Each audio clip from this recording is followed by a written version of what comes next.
سائنسدانوں کا کہنا ہے کہ لوہا اس زمین اور نظام شمسی کا حصہ نہیں ہے، کیونکہ لوہے کے پیدا ہونے کے لیے ایک خاص درجہ حرارت کی ضرورت ہوتی ہے جو ہمارے نظام شمسی کے اندر بھی موجود نہیں۔ لوہا صرف سپر نووا کی صورت میں ہی بن سکتا ہے، یعنی جب کوئی سورج سے کئی گنا بڑا ستارہ پھٹ جائے اور اس کے اندر سے پھیلنے والا مادہ جب شہاب ثاقب کی شکل اختیار کر کے کسی سیارے پر گر جائے، جیسا کہ ہماری زمین کے ساتھ ہوا۔ سائنسدان کہتے ہیں کہ ہماری زمین پر بھی لوہا اسی طرح آیا۔ اربوں سالوں پہلے اسی طرح شہاب ثاقب اس دھرتی پر گرے تھے جن کے اندر لوہا موجود تھا۔ اللہ تعالیٰ نے یہی بات قرآن پاک میں کس طرح بیان فرمائی ہے۔ لوہا کیسے اور کہاں سے آیا اور 1400 سال پہلے اس بات کا وجود تک بھی نہ تھا، یہی آج کی ویڈیو میں ہم جاننے کی کوشش کریں گے۔ Only for U T V کی نئی ویڈیو میں خوش آمدید۔ عرب کے صحراؤں میں تو لوہے کا استعمال بھی صرف تلوار اور ڈھال کے لیے ہوتا تھا۔ قرآن کی 57ویں سورت کا نام سورۃ الحدید ہے، جس کا مطلب لوہا ہے۔ لوہے کے نام پر پوری سورت موجود ہے، اور اسی سورت کی آیت میں اللہ تعالیٰ فرماتا ہے، اور ہم نے لوہے کو اتارا، اس میں سخت قوت اور لوگوں کے لیے فائدے ہیں۔ قرآن پاک میں موجود یہ سائنسی حقائق اس بات کی کھلی دلیل ہے کہ رب کا سچا کلام ہے، جو اس آخری پیغمبر حضرت محمد صلی اللہ علیہ وسلم پر نازل ہوا۔ اسی صورت میں اللہ تعالیٰ ایک اور جگہ ارشاد فرماتا ہے، وہی ہے جس نے آسمانوں اور زمین کو 6 دن میں پیدا کیا، پھر عرش پر جا ٹھہرا۔ جو چیز زمین میں داخل ہوتی ہے، جو اس سے نکلتی ہے، اور جو آسمان سے اترتی ہے، اور جو اس کی طرف چڑھتی ہے، سب اس کو معلوم ہے، اور تم جہاں کہیں ہو وہ تمہارے ساتھ ہے، اور جو کچھ تم کرتے ہو خدا اس کو دیکھ رہا ہے۔ یعنی اللہ جانتا ہے جو کچھ زمین میں داخل ہوتی ہے اور جو اس سے نکلتی ہے۔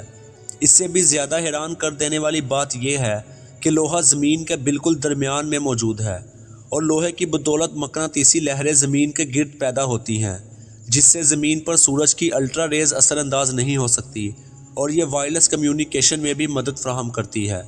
اب حیران کرنے والی بات یہ ہے کہ قرآن میں 114 سورتیں ہیں، اور سورۃ الحدید کا نمبر 57 ہے، یعنی سورۃ الحدید عین قرآن کے بیچ میں موجود ہے، اور لوہا اسی طرح زمین کے درمیان میں موجود ہے۔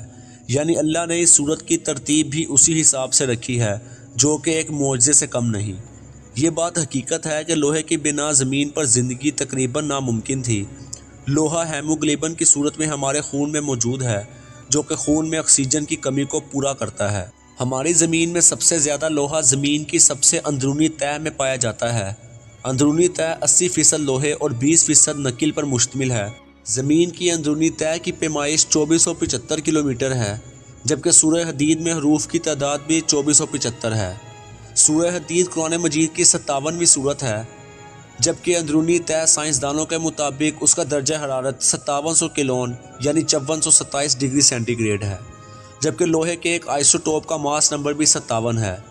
ایک ستارے کا ایندھن ہائیڈروجن گیس ہوتی ہے، اور گریوٹی کی وجہ سے ستارے کا رقص میں فیوژن ری ایکشن شروع ہوتا ہے، اور ہائیڈروجن ایٹم دوسرے ایٹم سے مل کر ہیلیم بناتی ہے۔ جب کسی ستارے کا تمام ہائیڈروجن ختم ہو جاتی ہے تو اس کا ایندھن ہیلیم ہوتا ہے، اور ہیلیم کے آئٹم فیوژن ری ایکشن سے نائٹروجن اور پھر آکسیجن بناتے ہیں، پھر اور آخر میں لوہا بنتا ہے۔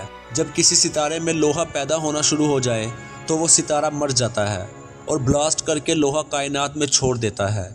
زمین پر موجود لوہا کس مرے ہوئے ستارے سے آیا، جس کو قرآن پاک نے 1400 سال پہلے ہی بیان کر دیا تھا۔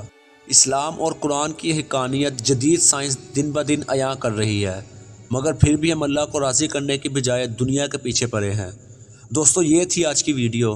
امید کرتے ہیں کہ یہ آپ کو ویڈیو اچھی لگی ہوگی۔ اس ویڈیو کو ایک لائک ضرور کیجئے گا، اور اپنے دوستوں میں شیئر ضرور کیجئے گا۔